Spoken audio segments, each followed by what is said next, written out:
आरोप एक तरफ है, दूसरी तरफ इंद्राणी मुखर्जी की मुश्किलें बढ़ रही हैं। आज मुंबई की अदालत ने इंद्राणी समेत तीनों आरोपियों की पुलिस रिमांड 5 सितंबर तक बढ़ा दी। इन 5 दिनों में क्या पुलिस इंद्राणी केस को अंजाम तक पहुंचा सकेगी? हर रोज हो रहे नए खुलासों और मिल रहे नए सुरागों के बीच आरोपियों के बदलते बयानों से पुलिस की चुनौती बड़ी होती जा रही है।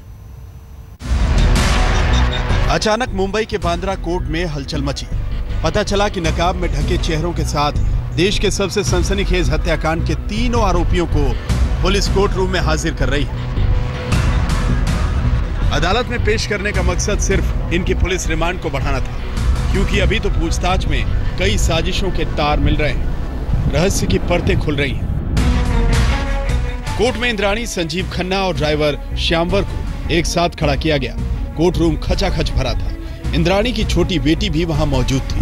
जज ने वहां आते ही तीनों के चेहरों से नकाब हटाने को कहा। बचाव पक्ष ने इंद्राणी को जमानत देने की दलील दी और सरकारी वकील ने इसका विरोध किया। बचाव पक्ष ने कहा कि इंद्राणी के साथ पुलिसिया हथकंडे अपनाए जा रहे हैं, मानवाधिकार हनन हो रहा है। तो सरकारी वकील ने कहा कि अभी हत्या के मकसद का सामने आना बाकी है, लिहाजा जेल के बदले पुलिस रिमांड दी जाए। बचाव पक्ष के वकील ने कहा कि इंद्राणी से घंटों पूछताछ चल रही है, उन्हें सोने नहीं दिया जा रहा। सरकारी वकील ने कहा कि अभी केस में तमाम सबूतों को जोड़ना बाकी है। इंद्राणी के साथ वही व्यवहार किया जा रहा है जिसकी इजाजत कानून देता है। बचाव पक्ष के वकील ने इंद्राणी से अकेले में मिलने की इजाजत मांगी। कोर्ट ने इजाजत तो दे दी। इंद्राणी ने पुलिस अधिकारियों के कहने पर अदालत की पूरी कार्रवाई के दौरान अपने चेहरे पर एक दुपट्टा बांधे रखा, लेकिन जैसे ही उसकी वकील ने अदालत को बताया कि विधि इंद्राणी की बेटी उनसे मिलना चाहती है, वैसे ही इंद्राणी बेहोश होकर गिर पड़ी। पुलिस अधिकारी जो इंद्राणी के आसपास थे, उन्होंने उसे उठाया और पानी पिलाया। इस दौरान इंद्राणी ने अपना दुपट्टा उठाया और सामने नजर आया एक बदहाल, एक थका हुआ चेहरा। तमाम दलीलों को सुनने के बाद तीनों आरोपियों की रिमांड 5 सितंबर तक बढ़ा दी है। घंटों तक लंबी पूछताछ करने, मेंटली टॉर्चर करने और तमाम तरह के मानवाधिकारों का उल्लंघन करने जैसे इल्जामों के साथ आज बचाव पक्ष ने इंद्राणी समेत दूसरे मुल्जिमों को पुलिस रिमांड से बचाने की पुरजोर कोशिश की, लेकिन पुलिस ने भी मुल्जिमों पर जांच में सहयोग नहीं करने का आरोप लगाया और कहा कि अभी उनसे और पूछताछ करने की दरकार है। इसके बाद अदालत ने दोनों पक्षों को सुना और सुनकर तमाम मुल्जिमों को 5 सितंबर तक के लिए पुलिस रिमांड पर भेज दिया। इस गहमागहमी के बीच अदालत में भावनाओं का गुबार भी उठा। इंद्राणी बेहोश होकर गिर पड़ी। माँ और छोटी बेटी दोनों एक दूसरे से गले लगकर रोने लगी। आखिरकार अपनी ही दूसरी बेटी के हैरत अंगेज कत्ल के आरोप झेल रहे इंद्राणी को पुलिस साथ ले गई। उसे 5 सितंबर तक बिखरे सबूतों को जोड़ना है और बहुत कुछ साबित भी करना है। विद्या के साथ सुप्रतिम बनर्जी, मुंबई आज तक।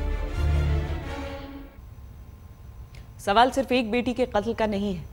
क्या इंद्राणी ने अपने ही बेटे मिखाइल को मारने की साजिश 4 बार रची? क्या इंद्राणी ने मिखाइल को मौत देने के लिए सुपारी किलर को 2.5 लाख रुपए दिए थे? एक अखबार का दावा है कि इंद्राणी ने मिखाइल को रास्ते से हटाने की तमाम कोशिशें की थीं। खुद मिखाइल आज तक पर यह खुलासा कर चुके हैं कि इंद्राणी ने उन्हें कोल्ड ड्रिंक में नशीली दवा दी थी।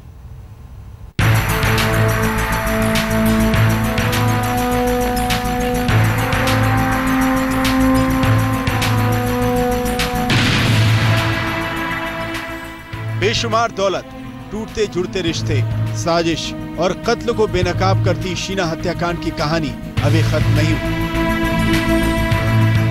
अभी तो उसकी परतें उधड़ रही हैं। इंद्राणी की निगाहों में सिर्फ शीना ही नहीं खटक रही थी, बल्कि बेटे मिखाइल की मौत का षड्यंत्र भी तैर रहा था। उसने मिखाइल को मारने की एक बार नहीं, 4 बार नाकाम कोशिश की।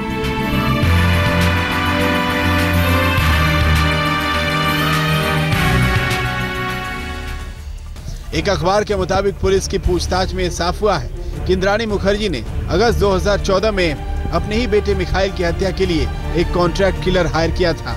ये मिखाइल को मारने की चौथी कोशिश थी।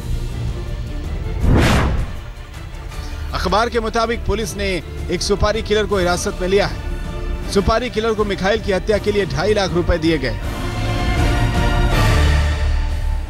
वैसे मुंबई पुलिस ने किसी सुपारी किलर की गिरफ्तारी से साफ इनकार किया है, लेकिन मिखाइल ने पुलिस की पूछताछ में यह बताया है इससे पहले उसे 3 बार मारने की कोशिश की गई। इधर कोर्ट में आज मुंबई पुलिस ने यह बताया कि 24 अप्रैल 2012 को मुंबई में इंद्राणी ने मिखाइल के ड्रिंक में नशीला पदार्थ मिलाकर उसे पिलाने की कोशिश की। हालांकि वो भागने में कामयाब रहा। मिखाइल पहले ही अपनी हत्या की साजिश की बात करता रहा। This 2014. She came to this house, Indrani Mukherjee. I asked her again, then she told me directly on my mouth that stop irritating me. I told you again and again she is in the US. She wants to get settled there. The next target is me. For them. Why are you feeling threatened? Yes. Mumbai police ने इंद्राणी और Peter Mukherjee के वर्ली वाले घर से एक suitcase बरामद किया है, जो इस केस में बड़ा सबूत बन सकता है। इस सूटकेस का इस्तेमाल मिखाइल की हत्या के बाद उसकी लाश को ठिकाने लगाने में होना था। कॉन्ट्रैक्ट किलर की इस थ्योरी और अखबार के दावे को मुंबई पुलिस ने साफ तौर पे खारिज कर दिया है। औपचारिक तौर पर किसी भी वरिष्ठ पुलिस अधिकारी ने इस बात की पुष्टि नहीं की कि इंद्राणी ने अपने बेटे मिखाइल बोरा को मरवाने के लिए लाखों की सुपारी किसी कॉन्ट्रैक्ट किलर को दे रखी थी। बल्कि पुलिस ने यह जरूर माना कि उन्हें पीटर और इंद्राणी के घर से एक बड़ा बैग मिला है, जो हूबहू वैसे ही दिखाई देता है जो शीना की हत्या में इस्तेमाल हुआ है। अब मुंबई पुलिस इंद्राणी के घर से बरामद सूटकेस और रायगढ़ से मिले सूटकेस को मिलाएगी। क्या दूसरे सूटकेस का मिलना महज एक इत्तेफाक है या सचमुच इंद्राणी उस सूटकेस में मिसाइल को ठिकाने लगाना चाहती थी? अगर ऐसा था तो इंद्राणी अपनी बेटी की हत्या क्यों करना चाहती थी? इन तमाम सवालों के बीच कोर्ट में मुंबई पुलिस ने इस हत्याकांड के पीछे आर्थिक वजहों से इनकार नहीं किया। वीरेंद्र सिंह गुनावत के साथ आरिफ चंद्रा, मुंबई आज तक।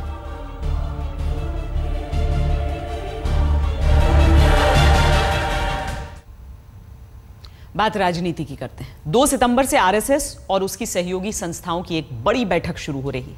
यह बैठक 3 दिन चलेगी। बड़ी बात यह है कि इस बैठक में प्रधानमंत्री नरेंद्र मोदी भी हिस्सा ले रहे हैं।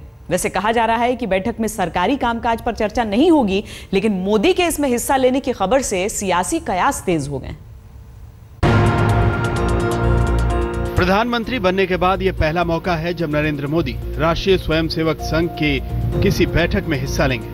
वैसे तो यह बैठक बीजेपी और आरएसएस के बीच तालमेल बिठाने के लिए है, लेकिन प्रधानमंत्री का खुद वहां पहुंचना बड़ी बात है। 2, 3, 4 को यह बैठक होगी। पूजनीय सरसंघ के चालक भी इस बैठक में रहेंगे ही। एक प्रश्न आपके मन में रह सकता है कि प्रधानमंत्री रहेंगे क्या? तो अनुकूलता के अनुसार वे भी रहेंगे, शायद पूर्ण समय नहीं रहेंगे, जैसे उनका कन्वीनियंस हो वे बैठक में रहेंगे। दिल्ली के वसंत कुंज में 2 से 4 सितंबर तक संघ की बैठक हो रही है। खास बात यह है कि बीजेपी के संस्थापक त्रिमूर्ति अब संघ से भी शायद किनारे कर दिए गए हैं। बीजेपी संगठन के अहम पदों से वाजपेयी अपनी सेहत खराब होने की वजह से दूर है, तो आडवाणी और जोशी का पत्ता सत्ता के नए समीकरण में कट गया। यही हाल आरएसएस के अंदर भी है, जहां आडवाणी और जोशी को निमंत्रण नहीं मिला। वैसे माना यह जा रहा है कि इस बैठक का एक सिरा बिहार चुनाव से भी जुड़ता है, जिसे जीतना बीजेपी के लिए नाक की लड़ाई बन गया है। दिल्ली से रीमा पराशर के साथ आज तक ब्यूरो। बिहार चुनाव की जिक्र चली है तो आपको बता दें कि अमित शाह के घर बैठक हुई थी कि सीटों का बंटवारा किस तरीके से किया जाए, लेकिन इस पर कोई फैसला नहीं लिया जा सका। अब भागलपुर में प्रधानमंत्री नरेंद्र मोदी की एक रैली होनी है। बताया जा रहा है कि उसके बाद यह तय किया जाएगा कि किसे कितनी सीटें दी जाए, ताकि लोगों के सामने ऐसी कोई छवि न उभरे कि किसी भी तरह का मनमुटाव है एनडीए के भीतर सीटों को लेकर।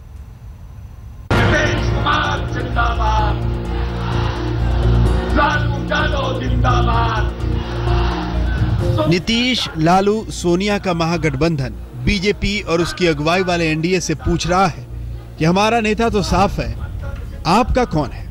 सोमवार को बीजेपी अध्यक्ष अमित शाह के घर पर बिहार के एनडीए नेताओं की बैठक हुई तो मुख्यमंत्री की उम्मीदवारी तो दूर, सीट बंटवारे पर भी बात नहीं हुई।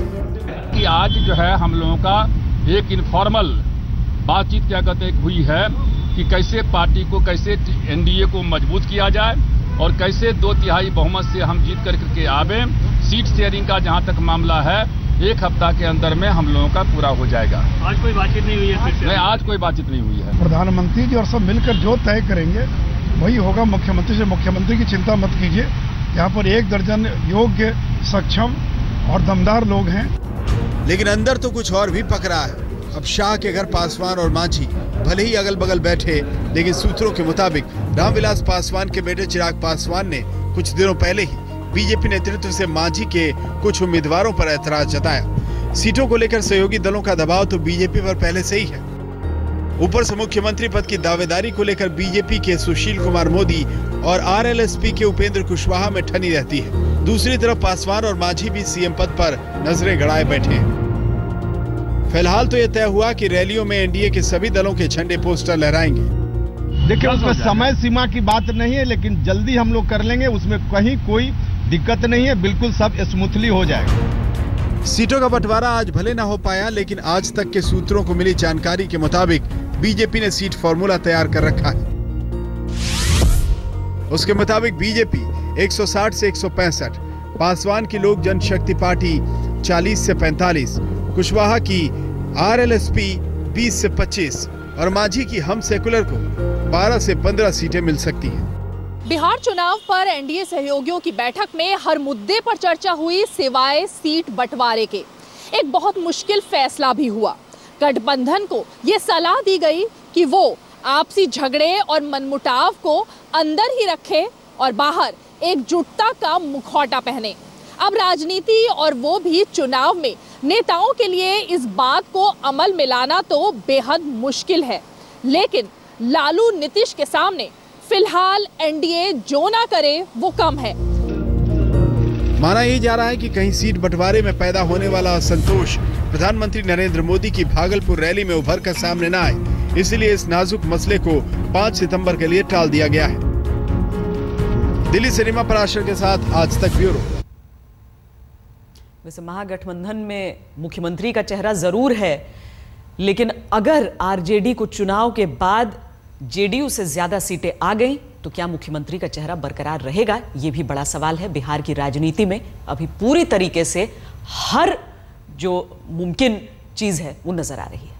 बहरहाल आज मोदी सरकार में केंद्रीय गृह सचिव एलसी गोयल को समय से पहले विदा कर दिया गया। खबर यह आई कि उन्होंने वीआरएस लिया है, लेकिन बात यह है कि मोदी सरकार उनके कामकाज से जरा भी खुश नहीं थी। उनकी जगह वित्त मंत्री अरुण जेटली के करीबी राजीव महर्षि को गृह सचिव बनाया गया।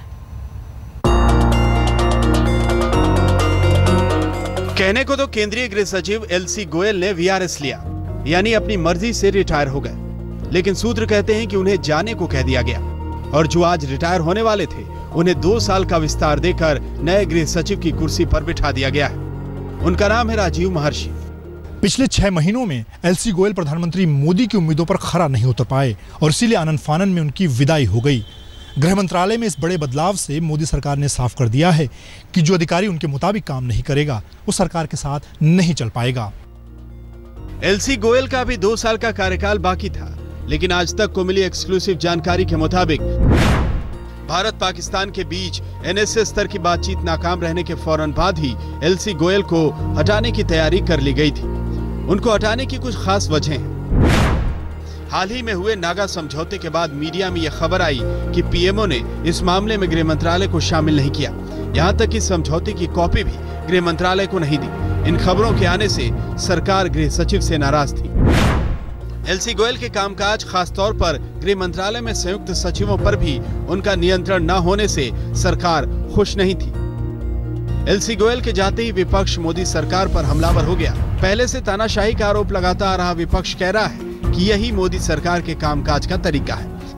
प्रधानमंत्री नरेंद्र मोदी जी की मानसिकता प्रजातांत्रिक नहीं है और जो वो कहते हैं वो करते हैं, उसमें बहुत बड़ा अंतर है। ऐसे ही वातावरण बन गया कि भारत के विदेश सचिव 2 गृह सचिव चंद मिनटों के अंदर स्वेच्छा से त्यागपत्र दे दें और साथ ही दूसरी नियुक्ति की घोषणा हो जाए। एलसी गोयल को हटाकर मोदी सरकार ने आला अधिकारियों को यह संदेश भी दिया है कि सरकार के मुताबिक काम न करने वाले अधिकारियों पर भी कभी भी गाज गिर सकती है। मंजीत सिंह नेगी, दिल्ली, आज तक।